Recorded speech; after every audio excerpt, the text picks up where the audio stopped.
What's up, guys? Welcome back to another Marvel Snap video. Today's gonna be a video that I really enjoy. I love looking at new data mined or leaked cards, however you want to say it, that are coming to the game. And some of the ones today have been data mined, but we don't know what they are. We know the characters, but there's no energy cost or power or effect or keywords or anything like that.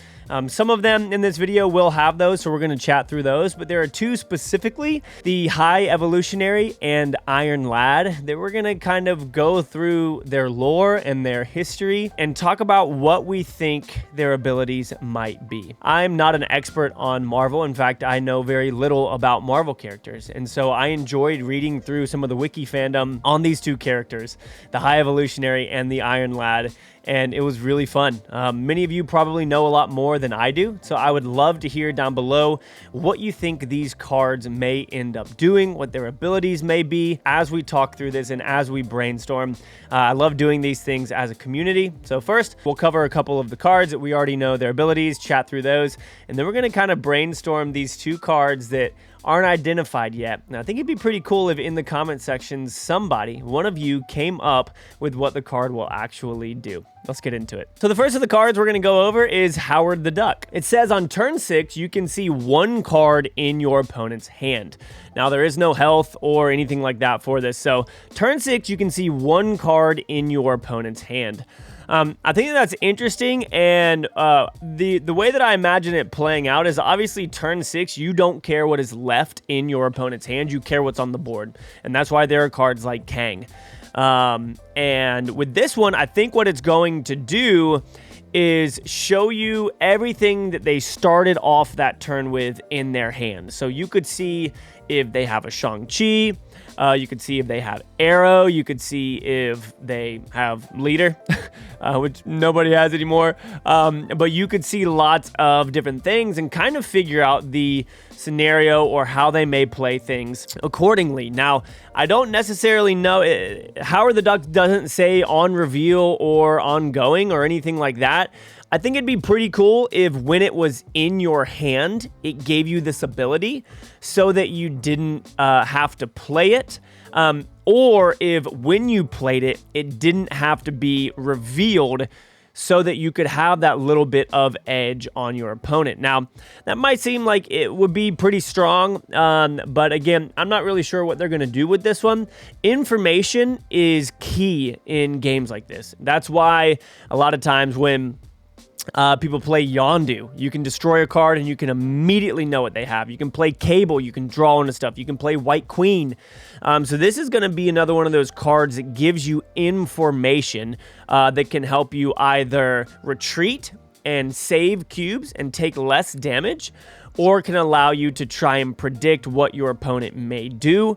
So I think this one will be interesting. Comment down below how you guys feel about Howard the Duck. Now, the next one is J. Jonah Jameson, which is friggin' hilarious because it is ongoing, and it says that your emotes are ruder. Okay, now this one does have health and cost. It's a 1/1. Obviously, all of this stuff is subject to change, but it seems kind of funny. Obviously, we know that he wanted nothing to do with Spider-Man at the Daily Bugle and was just totally against everything that Spider-Man was doing. And I think it's kind of funny that it says your emotes are ruder. I wonder what that means, because obviously with ongoing, yes, it could gain a buff from Spectrum, or since it's a 1/1, it can have the benefits of Khazar and things like that. But I'm gonna be honest, if somebody played this against me and it made their emotes like extra loud and like take up the whole screen, I wouldn't be for that. I feel like that wouldn't really be good for the health of the game in any regard, especially since you can just mute somebody. So I'm curious as to whether or not this is just a troll right now that they just like put in the game as placeholder or something like that. I don't really know. If you guys know more about the character and what you think he might do, maybe give some other ideas of something that Jonah Jameson would do. But I would love to hear y'all's opinion on that, because this one just seems kind of weird to me, if I'm honest. Now, the first of the unrevealed cards that we want to talk about is the High Evolutionary, or Herbert Wyndham. Now, I did a little bit of research on these. I could be incorrect in some of this stuff, so definitely correct me if I'm wrong. But man, it was fun. It was so much fun reading and seeing how all of these storylines combine. I tried to narrow a lot of this down into a little bit of information that can hopefully help us kind of come up with what we think the High Evolutionary might do. And I think it'll be kind of fun for us to brainstorm and figure something out. So Herbert Wyndham, there's a quote from him, or the High Evolutionary, that says, "The High Evolutionary intends to build a god fit for the 21st century, and you will be his raw materials." A little bit of history on Herbert Wyndham. He was a student in the 1920s at Oxford, where he performed controversial work in genetic experiments. And he joined a fellow scientist by the name of Jonathan Drew, whose daughter, Jessica, would eventually fall ill, and through an attempt to treat her, would later turn into Spider-Woman. So we already have Spider-Woman in the game. I don't think that means that Herbert Wyndham or the High Evolutionary is going to have anything associated with Spider-Woman. I just thought that it was cool that their stories intertwined. After she turned into Spider-Woman, Herbert would eventually create a suit of advanced armor to protect himself. And soon after doing that, he would create what he called the New Men. It was a group of humanoid forms that he created by evolving animals. Now, that's the first kind of thing that makes me think, okay, what could Herbert Wyndham do? We hear about that quote of raw materials being used to create something. That kind of makes me think of Venom in the game currently as using the things on the location to create something powerful. And then we see that here again with him changing things into something else. Now, I don't think that it's going to go along the lines of Venom. I just felt like that was something that popped into my head that I thought was interesting. So right off the jump, as I hear about him evolving animals and whatnot, I definitely think it will have something to do with changing things on the board.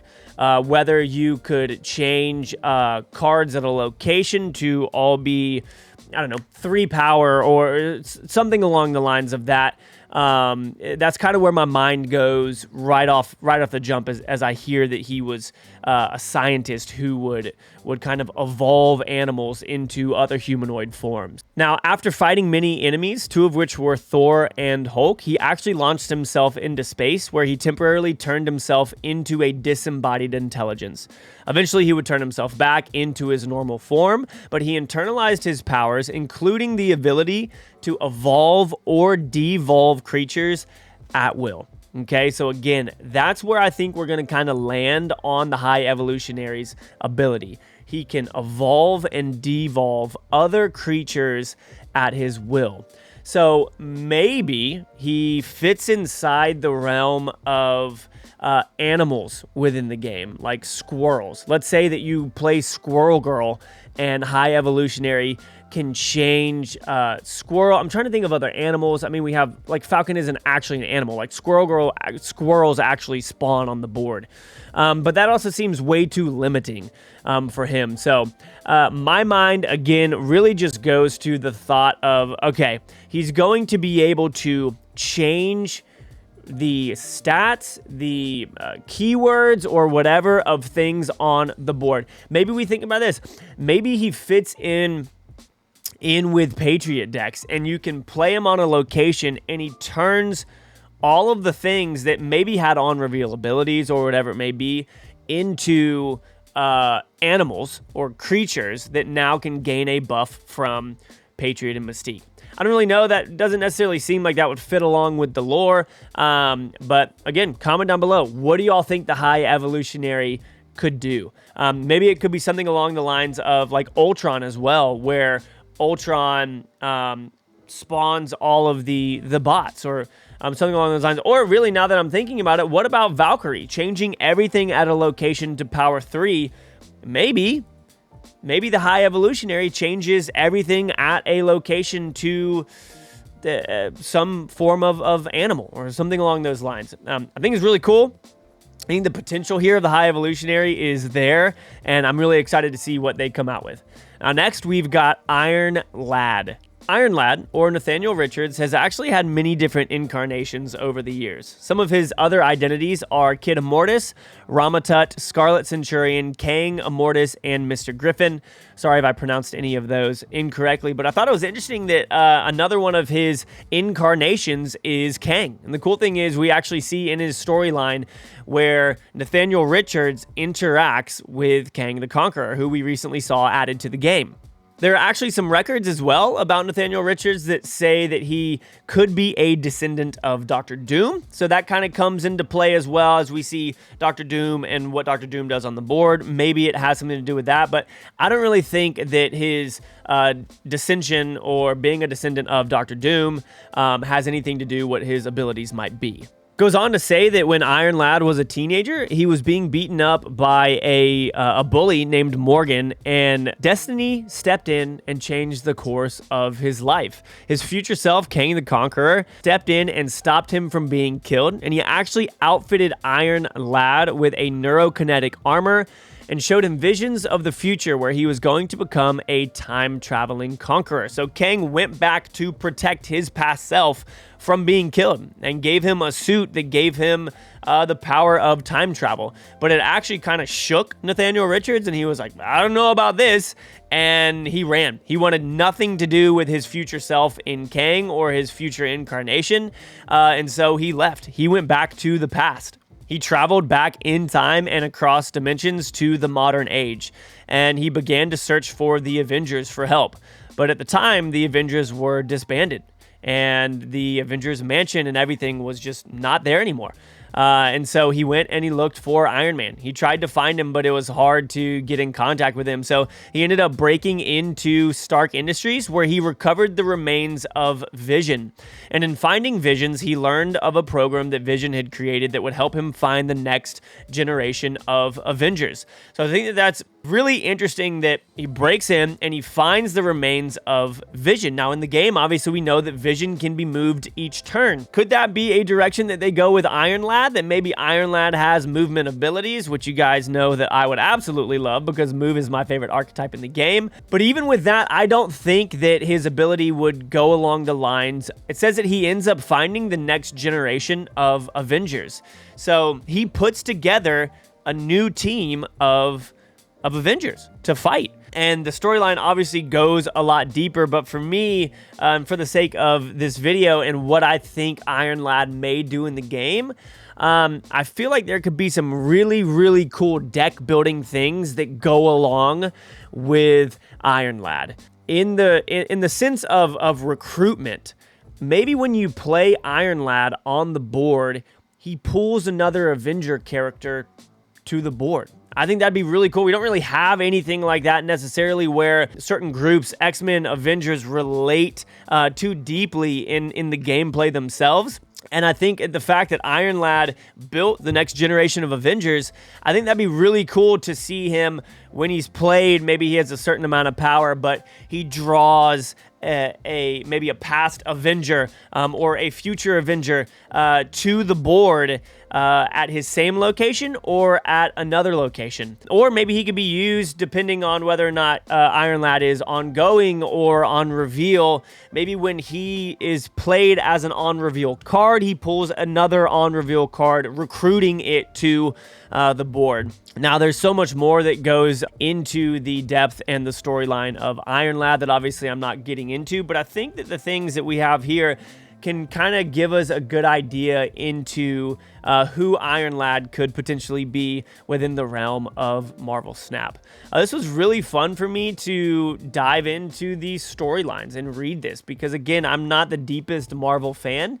Not because I'm against it, but just because I just haven't read into it.